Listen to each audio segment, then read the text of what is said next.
That there, Davies. Come on, hurry up. Smile for the camera. Let's go. Good man.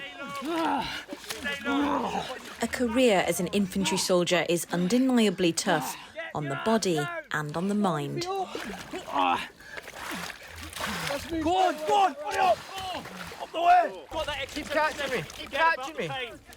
That's that. Keep going. Keep going. Keep going. So the guys behind us here, they're on week 3 of training. They're going through a battle PT scenario. We try and obviously train the physical side of being an infanteer in battle PT, so being robust, you know, lifts, carries, drags. But we're also trying to train the mind and their mental robustness as well. Obviously, we can't replicate the stress you get on the battlefield. However, we can do little things like we give them timings that probably not that achievable, shouting, screaming, you know, making them physically exhausted and getting to do menial tasks. And also as well, we don't tell them what's going to happen within the session. So we always keep them guessing, so that gives them a low, like a kind of like a stress as well. Come on, come on. Come on. Come on. Stan, you impressed yesterday. Come on. Do not give up. Come on, you impressed us yesterday. Do not give up. Good, come on. Out there, down. Hey, come on, down we go. Down, we go. down.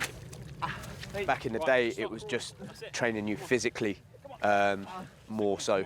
Obviously, there was a bit of mental resilience training, but within a PT lesson, it wasn't a formal sit down. So now we're combining theory, so theory lessons, sit down in a class, explain how the human mind works and how there's different ways to cope with you know, certain stresses, and so we couple that with a physical lesson. Okay, and we married the two together now. I feel really passionate and strong about it because WO2 Lindsay is the lead mental resilience training coach for the British Army. He's been involved since the training was first introduced back in 2013 here at the Infantry Training Centre. It's now used throughout a soldier's career. I wondered how the UK compared to other militaries. different armies across the world are maybe a little bit more advanced, but maybe not so in different ways. For example, the Australian Army has a full course clinical psychologist, but what they don't have is the resilience piece to go with that, is actually what they're looking for at the minute, and they're still looking for that resilience piece. So we have advanced forward on the resilience piece and proved that this works, this training improves performance, whereas other countries are slightly in different angles, different ways at the minute. So I would say we are pretty much up there. Yes, we still look at other countries, we learn, we take from them, they take from us, so we share a lot of information. I've seen it work in regards to, like, I've seen from like day one, week one recruits, they wouldn't be able, they had the mental robustness of, you know, a wet paper towel, but at the end they are infanteers, and they'll go to battalion and they'll do the job that is required.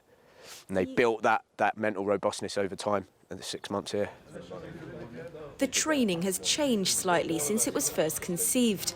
Where it used to focus on an individual's resilience, it now considers the team element and what impact this has on the resilience of each soldier in the group.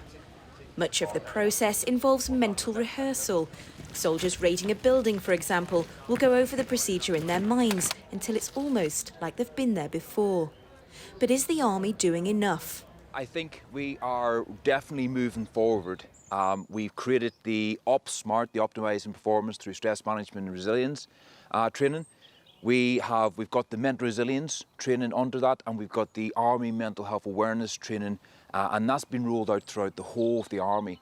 So we've got teams out there delivering all this information, this training, these skills in order to improve everybody's mental health, mental fitness.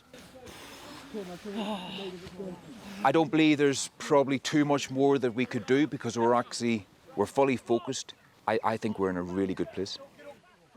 As with all aspects of training, mental resilience is under constant review. As mental health continues to be highlighted in these difficult times, the Army too must keep it at the forefront of their minds.